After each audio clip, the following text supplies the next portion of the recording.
Part 1. The early years of Florence Elizabeth Chandler. Florence Elizabeth Chandler was born in Mobile, Alabama on the 3rd of September 1862 to the family of William Chandler and Catherine Holbrook Chandler, a family with high society social standing. He was a prominent and successful banker and merchant, and at one time mayor of Mobile.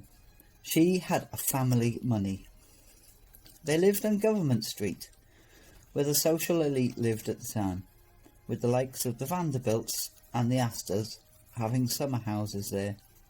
Flossie, as she was known, was the second child. Her brother, Holbrook St. John Chandler, which I think the Holbrook business was to keep his mother's maiden name, names, everything, was 4 years her senior.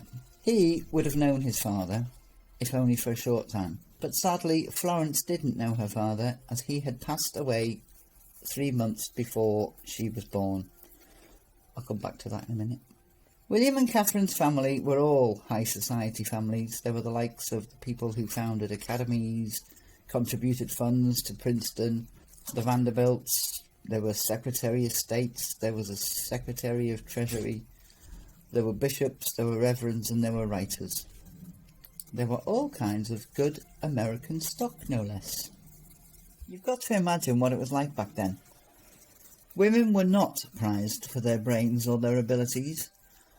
They were prized for where their family came from. As I said earlier, William Chandler passed away. He passed away in July 1862, at the beginning of the Civil War.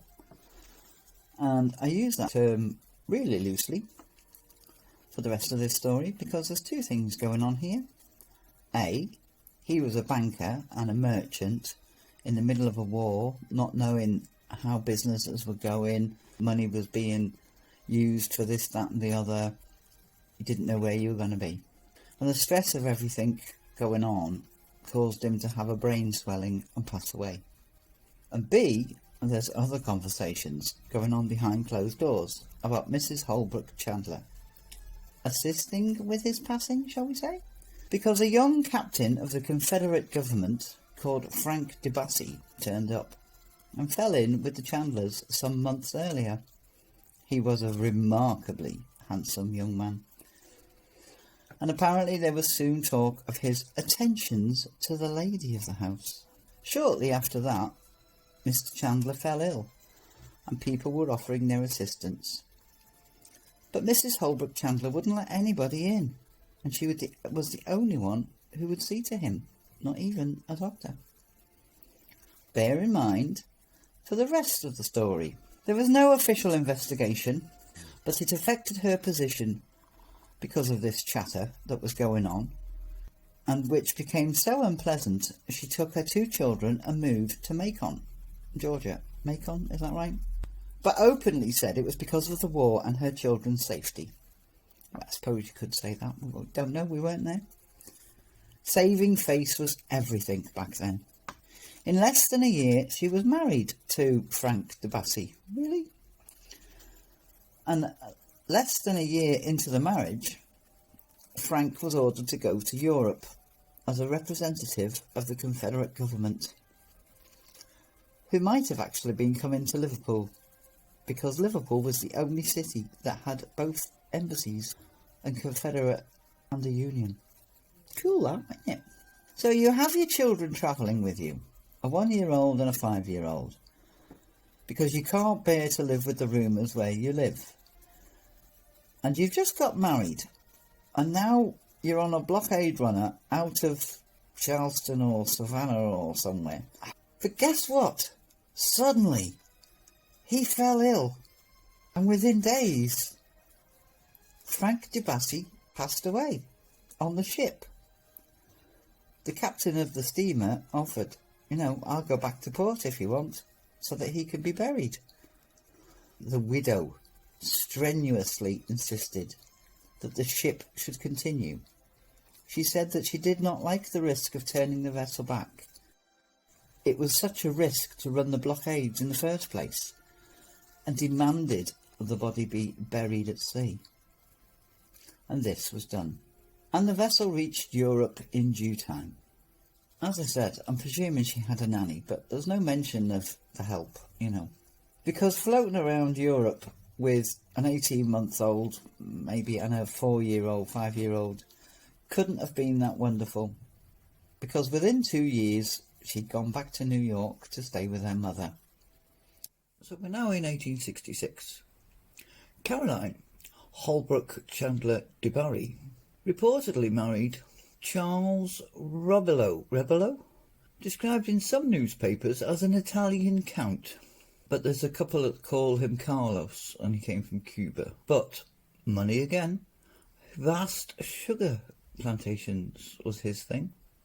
Or it might have been Charles Rebello, the British Vice Consul to Bogota. Anyway, it's money, whichever one it is, again. He was associated with the Virginia City and Gold Hill Water Company. So yeah, there's a few pennies going on there.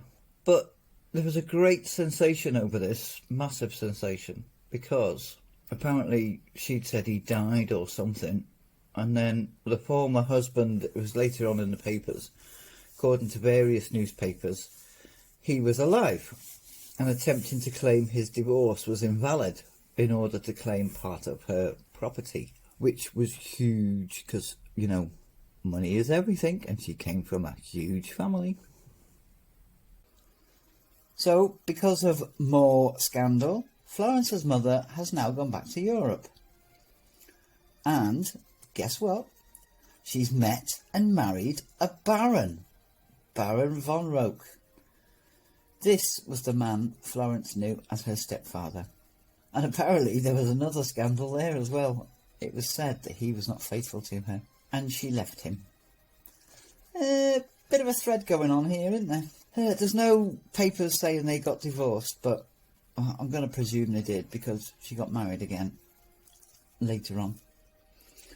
So it seems to be Florence's mother is a bit of a floozy for the time, and always seeking people with money and status.